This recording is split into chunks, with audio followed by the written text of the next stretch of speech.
함께 읽은 예레미야서 37장에 있는 이 말씀을 통해서 하나님께서 주시는 은혜를 같이 함께 나누기를 원합니다. 여러분 예레미야서 37장 말씀에는요, 여호야김 다음에 왕이 된 시드기야 왕, 이스라엘의 마지막 왕이죠. 남쪽 유다의 마지막 왕, 이 시드기야의 이런 신앙의 모습을 통해서 이 시드기야 왕이, 마지막 왕이 하나님께 복을 받지 못했다, 또 신앙이 없었다 하는 이야기를 기록을 하게 됩니다. 그러니까 이 마지막 왕이 시드기야가 얼마나 불신앙했는지를 사실 말씀을 하고 있는 겁니다. 그래서 오늘 예레미야 37장 1절 말씀에 보시면요, 이 시드기야는 하나님께서 세우신 왕이라기보다는 어떻게 보면 억지로 왕이 된 사람이라고 할 수 있습니다. 나라가 뭐 힘이 있고 막 이렇게 분위기가 좋을 때는 서로 막 왕이 되려고 하겠지만, 사실 지금은 전란이 있고 나라가 전쟁이 있고 혼란스러운 그런 상황에서 언제 나라가 망할지 모르는 그런 풍전등화와 같은 그런 시대였습니다. 근데 이런 시대의 시드기야가 억지로 왕이 된 거예요. 그래서 오늘 37장 1절 한번 보십시오. 요시야의 아들 시드기야가 여호야김의 아들 고니야의 뒤를 이어 왕이 되었으니 이는, 왜냐하면 바벨론의 느부갓네살 왕이 그를 유다 땅의 왕으로 삼음이었더라. 느부갓네살이 시드기야가 요시야의 아들이니까 억지로 왕을 삼았다는 거예요. 그래서 이 요시야 왕은 마지막 왕으로 이스라엘을 개혁을 했던 그 요시야 왕, 그러니까 요시야가 유명한 왕이잖아요. 하나님 말씀을 읽다가 하나님을 마음을 깨닫고 회개했던 왕이거든요. 이런 유명한 이 요시야 왕이 나라를 개혁하고 사실 31년 동안 나라를 다스렸거든요.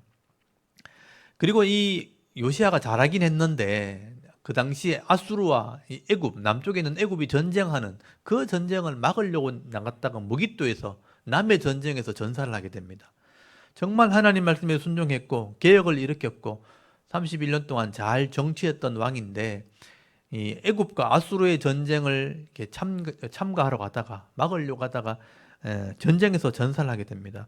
그래서 갑자기 왕이 죽게 되니까 애굽의 왕이 우리의 전쟁을 막았다고 해서 그 뒤에 이 여호아하스, 요시야의 아들이죠, 여호아하스를 왕으로 세웠다가 3개월 만에 말을 안 들으니까 애굽으로 데리고 갑니다. 그래서 3개월 만에 여호아스를 애굽에 잡아가서 포로로 있다가 죽여버리고 그 대신 그 아들 여호야김을 왕으로 세운 거예요. 지난주에도 우리 말씀을 들었지만 이 여호야김 왕은요, 예레미야가 말씀을 전하고 또 이 바룩이 기록했던 성경을 읽어줬을 때 하나님 말씀을 듣기 싫어가지고 칼로 착 찢어가지고 불태웠던 그런 왕이 바로 여호야김 왕입니다. 그래서 하나님께서는 이제는 더 이상 너를 이어서 왕이 될 사람이 나오지 않게 할 거다. 여호야김이 워낙 악하니까 네 뒤에 이제 왕은 나오지 않게 될 거다. 그렇게 말씀하셨거든요. 그래서 이제 이 여호야김의 아들 여호야긴이 왕이 되었을 때, 오늘 본문에 보시면 여호야긴이 고니야라고 되어 있습니다. 고니야. 그 여호야긴 왕은 이름이 두 가지예요. 고니야. 이 고니야가 왕이 되었을 때 바벨론이 포로로 잡아갑니다. 왕을 3년 되었을 때, 3개월 되었을 때, 왕이 된 지 3개월 만에 고니야를 포로로 잡아가 버리고 마지막으로 이제 시드기야를 억지로 왕을 세운 거예요. 그래서 이 시드기야는 개혁했던 요시야의 아들입니다. 어쨌든 이 시드기야가 왕이 되었으면 적어도 내가 이제 이 나라 왕이 되었으니까, 뭐 자의로 됐던 억지로 됐던 왕이 되었으니까 내가 이 백성을 보호하고 내가 하나님의 뜻을 따라서 이 나라를 잘 다스려야지, 그렇게 생각을 했으면 좋겠는데, 이 시드기야 왕이요, 믿음이 없는 거예요. 억지로 왕이 되었으니까 어떻게든지 이 나라를 내가 누구의 힘을 빌려서라도 내가 이 나라를 도울 길이 있는가, 피할 길을 막 찾아다니는 거예요. 그러니까 피할 길을 막 찾아다니다가 하나님 말씀을 듣기보다는 세상의 왕들을 쫓아다니고 힘을 쫓아가는 그런 삶을 살게 되었다는 겁니다. 그래서 오늘 시드기야가 이런 불신앙의 삶을 살았다는 얘기를 하게 되는 거죠. 여러분 2절 말씀 한번 보십시오. 이 시드기야 왕의 신앙을 한마디로 표현을 해놨어요. 2절에 보니까 그러니까 이 시드기야죠, 그와 그의 신하와 그의 땅 백성이 여호와께서 선지자 예레미야에게 하신 말씀을 듣지 아니하니라. 이 왕은 물론이고 그의 신하들과 그의 온 백성들이 이 하나님 말씀을 듣지 않았다. 이게 그 시드기야 왕의 신앙이라는 거예요. 여러분, 예레미야 선지자가 전한 말씀이라는 것은 하나님께서 예레미야에게 전한 말씀이라면 하나님 말씀인 거예요. 그러니까 하나님 말씀을 듣지 않았다. 예레미야가 전한 말씀이니까 하나님 말씀을 듣지 않았다. 하나님을 무시했다는 그런 의미가 되는 거예요. 여러분, 하나님께서는요, 예레미야에게 뭘 전했나 하면 바벨론이란 나라에 네가 이제는 항복을 해라. 그래서 바벨론이란 나라를 통해서 이 불신앙하는 성도들, 백성들, 이 백성들을 내가 심판할 거다. 불신앙하는 악을 행하는 사람은 심판하고 그나마 믿음 있는 사람은 내가 데리고 가서 바벨론에서 70년 동안 포로 생활을 하게 할 거다. 그래서 믿음 있는 사람은 데리고 가서 훈련을 시킨다는 거예요. 70년 동안 회개시키고 훈련시켜서 내가 깨끗하게 만들어서 다시 데리고 오고 싶다. 이게 내 뜻이라는 거예요. 그러려면 잡혀가야 되는 거예요. 바벨론에 잡혀가면 내가 70년 동안 너를 훈련시켜서 돌아오게 하는 것, 그게 내 뜻이다. 그런데 이 시드기야 왕은 그 하나님 말씀을 듣기 싫은 거예요. 그 하나님을 믿지도 않고 이 말씀에 순종하지도 않는 것입니다. 그래서 이 시드기야 왕은요, 이 하나님 말씀을 듣고 나라가 망하는 게 싫으니까 주위에 있는 힘 있는 나라에게 사신을 보내기 시작합니다. 나를 좀 도와달라. 그래서 애굽에 군대를 보내는 거죠. 사실은 자기 아버지가 애굽의 군대에게 멸망을 당했고 죽임을 당했고 여호아하스도 애굽에 죽임을 당했거든요. 근데 애굽에 사신을 보내가지고 우리를 좀 도와달라 그렇게 요청을 하게 되는 거예요. 그래서 에스겔서에 보면 이 내용이 기록되어 있습니다. 이런 어려운 상황 가운데 하나님 말씀을 순종하는 것이 아니라 도리어 세상의 왕들에게 사신을 보냈다, 사절을 보냈다라고 되어 있습니다. 여러분 에스겔서 17장 15절 한번 찾아보십시오. 거기 보면 에스겔이 바빌론 포로 생활 가운데 이 상황들을 기록을 하게 되는데 에스겔서 그 뒤에 나오는 에스겔서 17장 15절 한번 펴보세요. 15절에 보십시오. 거기 보시면 바벨론 왕을 순종하지 않고 애굽에 사신을 보냈다 이런 표현이 나와요. 여러분 15절을 우리 같이 한번 읽어볼까요? 시작. 그가 사절을 애굽에 보내 말과 군대를 구함으로 바벨론 왕을 배반하였으니 형통하겠느냐? 이런 일을 행한 자가 피하겠느냐? 언약을 배반하고야 피하겠느냐? 이렇게 말하죠. 바벨론에게 순종하기로 다 약속을 했는데 근데 애굽에 바로에게 말과 군대를 좀 보내달라. 그렇게 요청을 한 거예요. 이렇게 언약을 어기고 다른 왕에게 요청한다면 네 나라가 서겠느냐? 네가 피할 수 있겠느냐? 그렇게 말씀하시는 거죠. 그래서 이 시드기야는요, 하나님 말씀을 들으려고 하지도 않고 세상에 힘 있는 자를 통해서 자기 살 길을 찾았다는 거예요. 그래서 이제 이런 소문이 막 난 거죠. 애굽에 사절단을 보냈더니 애굽의 군대가 올라온다. 말과 병거를 타고 애굽의 군대가 온다. 이런 소문이 막 퍼지게 된 거죠. 그렇게 소문이 퍼지게 되니까 바벨론에 와 있던 군대는 일부 군대니까 그 소문을 듣고 일시 돌아가게 된 거예요. 5절 한번 보십시오. 오늘 37장 5절에 보면요. 그 상황이 설명이 되어 있죠. 바로의 군대가 애굽에서 나오매 예루살렘을 에워쌌던 갈대아인이 그 소문을 듣고 예루살렘에서 떠났다고 되어 있어요. 잠깐 떠나간 것입니다. 그때 이 시드기야가요, 예레미야를 불러가지고 바벨론이 또 우리를 지금 치러 올 수 있으니까 우리를 위해서 좀 기도해달라 이런 요청을 하는 장면이 나온 거예요.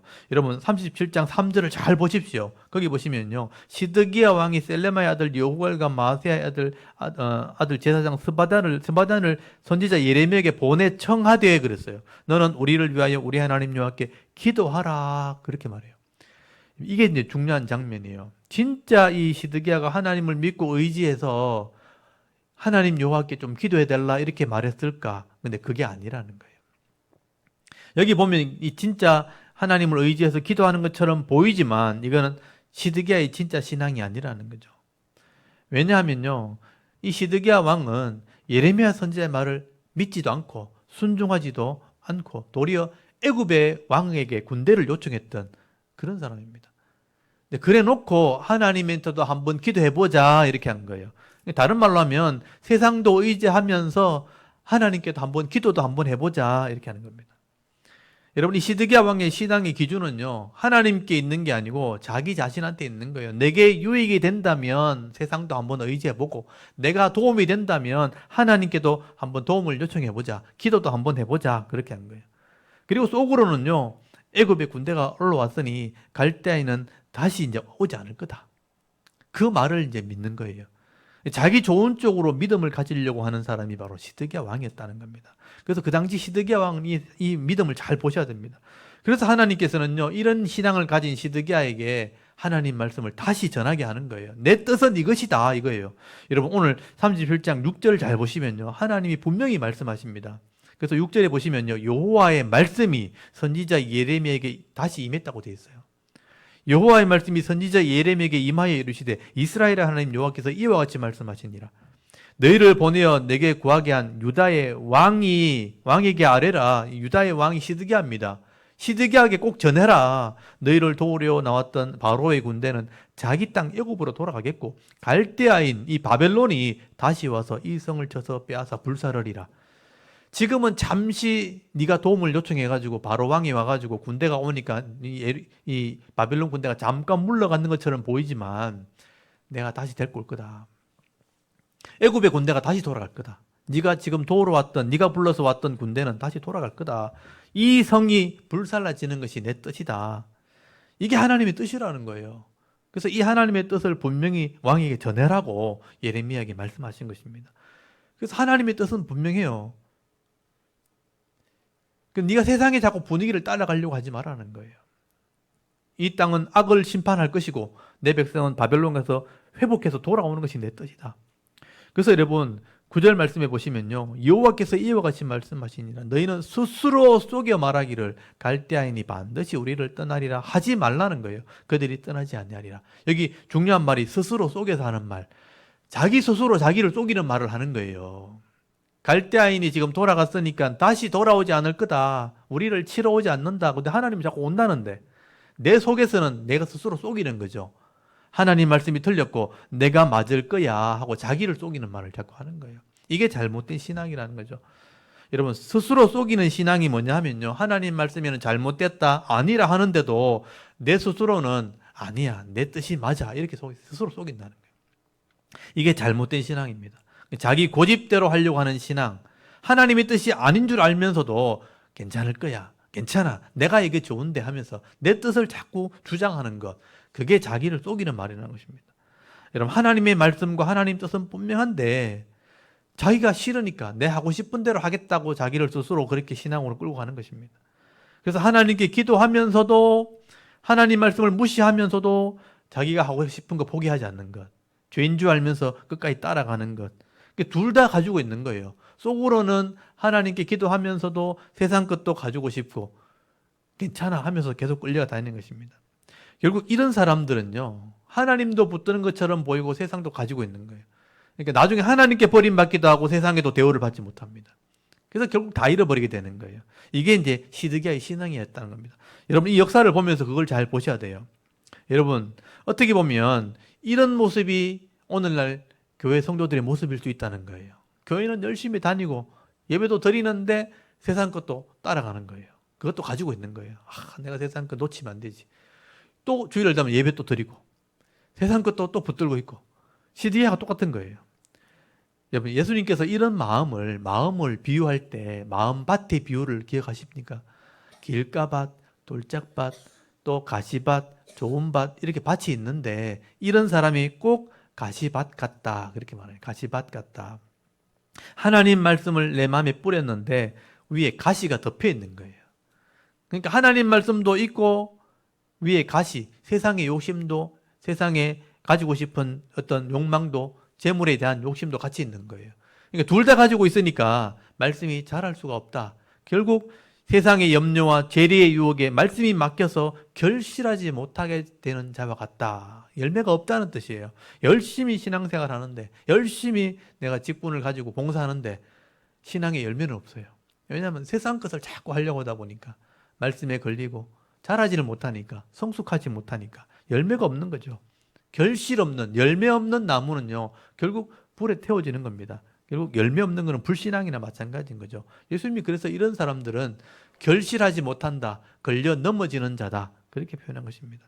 여러분, 이 시드기야 왕이 바로 이런 마음을 가지고 있었다는 겁니다. 그런데 여러분, 얼마 후에 예레미야 선지자가 자기 고향으로 돌아가려고 하는데 이 군사들에게 붙잡힙니다. 그래서 감옥에 들어가는 일이 벌어져요. 그래서 11절 말씀에 보시면요. 이 예레미야 선지자가 바벨론이 잠깐 물러갔을 때 고향으로 가려고 이렇게 집으로 가는 길이었어요. 근데 그 문지기 중에 우두머리 중에 하나가 하나냐의 손자가 있었습니다. 그게 이리야라는 사람이에요. 여러분 여기 이리야라는 사람은 하나냐 기억나실 겁니다. 하나냐가 거짓 선지자입니다. 거짓 선지자가 예레미야는 70년 만에 돌아온다 하는데 하나냐는 3년 만에 돌아온다. 거짓 이어다가 하나님이 거짓 선지자를 죽인 거예요. 거짓 선지자로 하나님께 죽임을 당했던 이 예레미야 선지자를 대적했다가 하나님께 죽임을 당했던 손자가 이리야라는 사람이에요. 이리야가 그 성의 문지기였습니다. 근데 예레미야 선지자가 함께 하나님과 사역을 했대. 예레미야 선지자 때문에 자기 할아버지가 죽었다고 생각한 거예요. 그러니까 이 이리야라는 사람은 이 예레미야에게 감정이 별로 안 좋아요. 그러니까 예레미야가 고향 가려고 성문을 나가는데 누명을 뒤집어 씌웁니다. 저 사람이 이제 바벨론에게 항복하라고 말씀을 전하더니 바벨론에게 스스로 항복하려고 간다. 이 나라를 고발하려고 왕을 고발하려고 왕에게 바벨론 왕에게 가는 것이다 하고 누명을 씌웁니다. 그리고 그러니까 바벨론의 간첩이라고 누명을 씌운 거죠. 그래서 감옥에다 집어넣어 버립니다. 예레미야 선지자가 내가 그게 아니다. 내가 항복하려고 하는 게 아니다. 항변을 하는데도 불구하고 이 이리야라는 사람이 감정적으로 예레미야를 감옥에 집어넣어 버립니다. 여러분 거기 한번 보십시오. 거기 13절 한번 보십시오. 베냐민 문에 이른즉 하나냐의 손자요 셀레마의 아들인 니리야라 하는 이름하는 문지기 우두머리가 선지자 예레미야를 붙잡아 이르되 네가 갈대아인에게 항복하려 하는도다. 14절에 예레미야가 이르되 거짓이다. 나는 갈대아인에게 항복하려 하지 아니하노라. 이리야가 듣지 아니하고 예레미야를 잡아 고관들에게 끌어가서 감옥에 집어넣는 거죠. 그러니까 이거는 거짓이다. 가짜 뉴스다. 이렇게 한 거죠. 근데 이제 이리야가 우긴 겁니다. 예레미야가 미우니까. 자기 할아버지를 죽겠다고 생각하니까. 그래서 이 예레미야를 수갑을 채워가지고 거기 15절에 보면 고관들에게 넘기면서 요나단의 집에 있는 감옥에 집어넣었다. 그렇게 되어 있습니다. 여러분 이 요나단의 집에 있는 감옥은 웅덩입니다. 밑에 웅덩이를 파가지고 뚜껑이 덮여있는 그런 감옥입니다. 그 감옥에다 예레미야를 던져버린 거죠. 그리고 예레미야를 웅덩이에 집어넣고 괴로움을 당하게 만들어버립니다. 그리고 얼마 있다가 하나님 말씀대로 이 바벨론이 다시 예루살렘 성으로 내려오게 돼요. 쳐들어오게 된 것입니다. 그래서 여러분 17절 말씀 한번 보십시오. 17절 말씀 보시면요. 이 믿음 없는 시드기야 왕이요. 또 바벨론이 진짜 쳐들어오니까 겁이 나니까 예레미야 선지자를 또 왕궁으로 몰래 부릅니다. 예레미야를 불러가지고 이렇게 비밀이 묻죠. 무당한테 물어보듯이 하나님 말씀이 임했느냐? 내게 주신 말씀이 있느냐? 하고 또 이 예레미야를 몰래 불러서 물어보는 장면이 나옵니다. 그때 이 예레미야 선지자가요. 목숨의 위협을 받으면서도 하나님 말씀을 가감없이 그대로 전합니다. 그래서 거기 17절 말씀 잘 보십시오. 시드기야 왕이 사람을 보내어 그를 이끌어내고 왕궁에서 그에게 비밀이 물었어요. 비밀이 물어 이르되 여호와께로부터 받은 말씀이 있느냐? 예레미야가 대답하되 있나이다. 또 이르되 왕이 바벨론 왕의 손에 넘겨지리다. 제가 계속 말씀했지 않습니까? 바벨론에게 항복해야 됩니다. 당신 포로되어 잡혀갈 겁니다. 이렇게 말씀을 전한 거죠. 이 바벨론이 예루살렘 성을 결국 불태우게 될 겁니다. 당신은 포로로 잡혀갈 겁니다. 그렇게 전하는 거예요. 여러분 19절 말씀에도 보시면요. 바벨론의 왕이 오지 않는다고 예언하던 그 왕의 선지자들 지금 다 어디 갔습니까? 지금 왔잖아요. 또 바벨론이 또 쳐들어왔다는 거예요. 하나님 말씀이 분명하다고 이렇게 말씀을 전하는데도요. 이 시드기야 왕은 여전히 예레미야 선지자 말을 믿지 않습니다. 이런 상황이 되어서도 믿지 않는 거예요. 하나님의 뜻을 물어보면서 하나님의 뜻을 말해주면 하나님 말씀을 믿는 게 아니고 속으로 자기 욕심, 자기 뜻을 따라가려고 하는 거예요. 여러분, 이 시드기야 왕은요, 자기 생각을 절대로 버리지 않습니다. 하나님의 뜻이 무엇이냐 물어보면서도 자기 속으로는요, 내가 잘 되기를 바라는 거예요. 나는 나라가 망하는 것을 원하지 않고 내가 포로로 잡혀가는 잡혀가는 걸 내가 원하지 않는다. 그냥 내가 잘 되고 내가 형통한다는 말을 듣고 싶다는 거예요.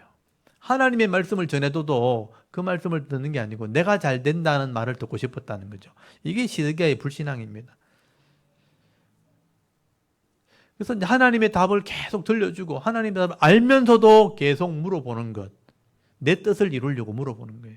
이게 불신앙입니다. 잘못된 신앙이죠. 그래서 결국 이 시드기야는요, 결국 자기 길을 포기하지 않습니다. 예루살렘 성이 포위가 되어지고 3년 동안 포위가 되어져도 하나님의 뜻에 항복하지 않고 순종하지 않고 결국은 자기 혼자 도망을 간다는 거예요. 참 비참합니다.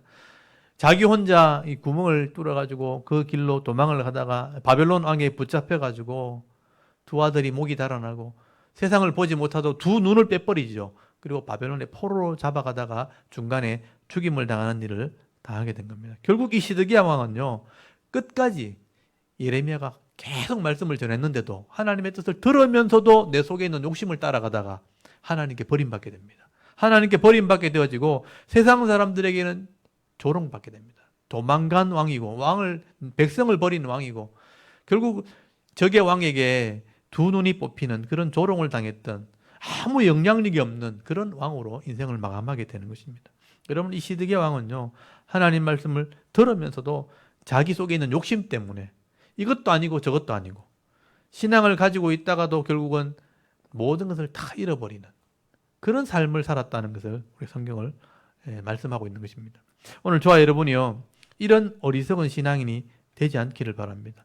오늘 우리 시드기야의 모습은요, 어떻게 보면 반면교사의 교훈이 있습니다. 너희들은 절대로 이렇게 하면 안 된다. 절대로 이렇게 살지 마라. 하나님께서 이 시드기야의 모습을 보면서 이렇게 깨달으라고 이 말씀을 기록해 주신 것입니다.